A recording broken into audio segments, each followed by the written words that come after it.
It all started about in college when I was a junior. I thought that I was going to get married. I was engaged and super excited to be planning a wedding. So I thought that I was never going to be single again in my life and was very, very excited for that to be happening and to not have to date again or anything like that.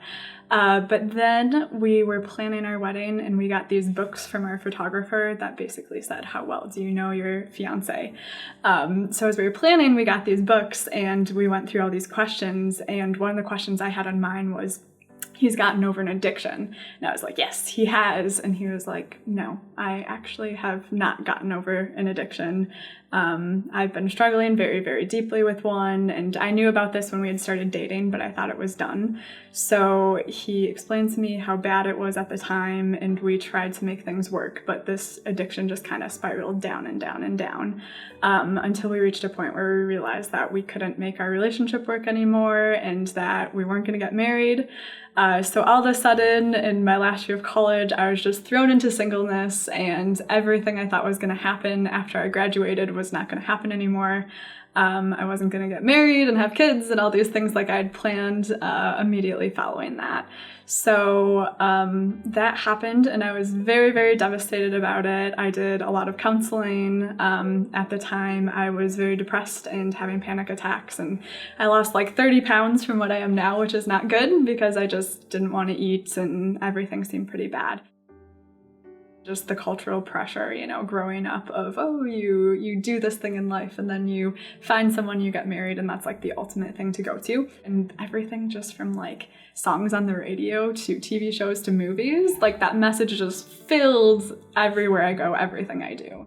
I think some of the negative or not very helpful reactions I got were definitely like, oh, you're single now? Which of my friends do you want to date? Or, like, I have a nephew that you can date, or I don't know. People just trying to set me up immediately, which was not helpful. I was not in a mental place to be doing that.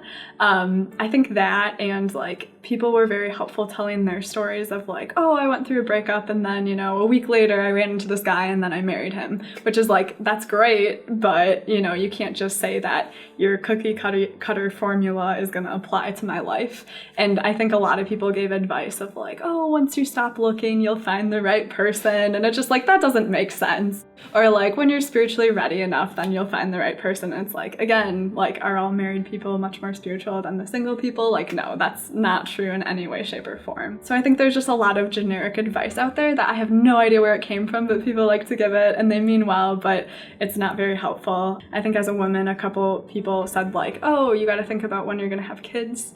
And that was very, very hard to hear because, I might not even be able to have kids anyways, so it's just not great advice to be giving that one. So that was rough, but I think the friends that were very, very helpful were the ones that just kept on encouraging me in God's word. Like, God has a plan, this really sucks, and they met me where I was at in my pain. They didn't just try to fix me. They're like, we understand what you're going through, this is very hard, and they just sat with me in my pain.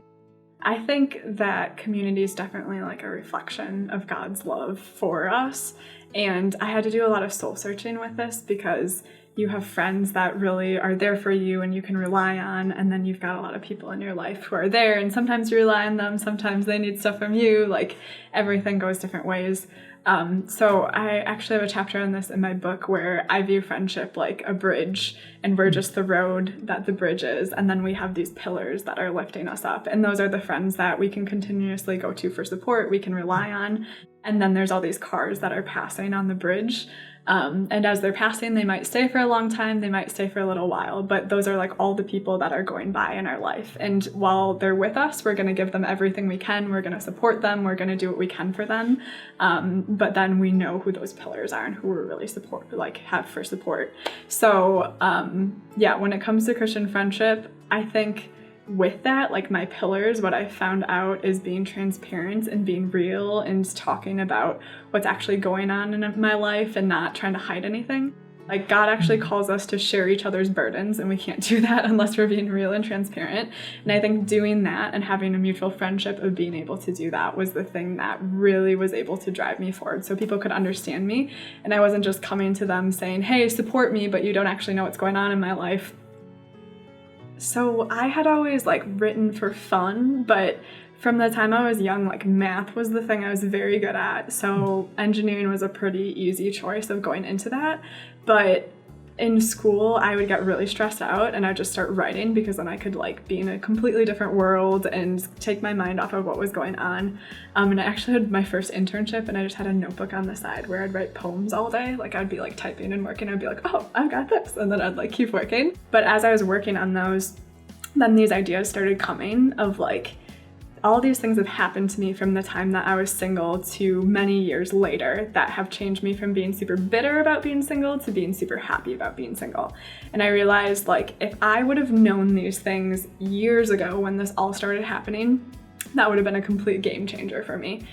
One March, it was about 4 years ago, I went to a John Foreman concert in Madison, and he played this documentary called 25 and 24, where he played 25 concerts in 24 hours, and the whole story was about him following a dream and just how beautiful that dream was and how God gives us these dreams so that we can be a blessing to other people and see how God made us to be. So I went to this concert, I saw this documentary, and at the end of the documentary, he handed out papers that said, "My dream is," and you wrote in your dream. And from that moment on, I knew that my dream was to write my book, and that's when I started doing it. I realized that me writing this book wouldn't just be for me, like it'd be very therapeutic for me and very great for me, but it would also be a chance to hopefully help a lot of people who are going through the same thing as me. I basically started thinking, you know, if this just helps one person, then it's worth it. If this can make one person's life easier, or one person trusts God a little bit more in this scenario, then I think that this work is going to be worth it.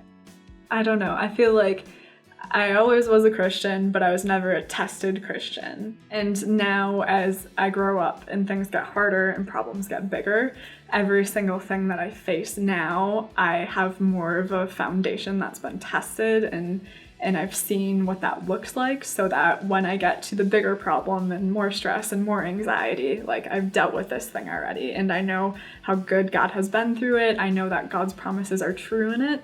So if it was for that, then it will be for this next thing. My book is called You Only Have a Single Life to Live, and it is coming out in spring of 2023, so in a little bit. If you want to follow me, you can find me on Only a Single Life on Instagram or Facebook, and then I have a website that's called onlyasinglelife.com as well. So any of those places would be great to follow me and follow my journey.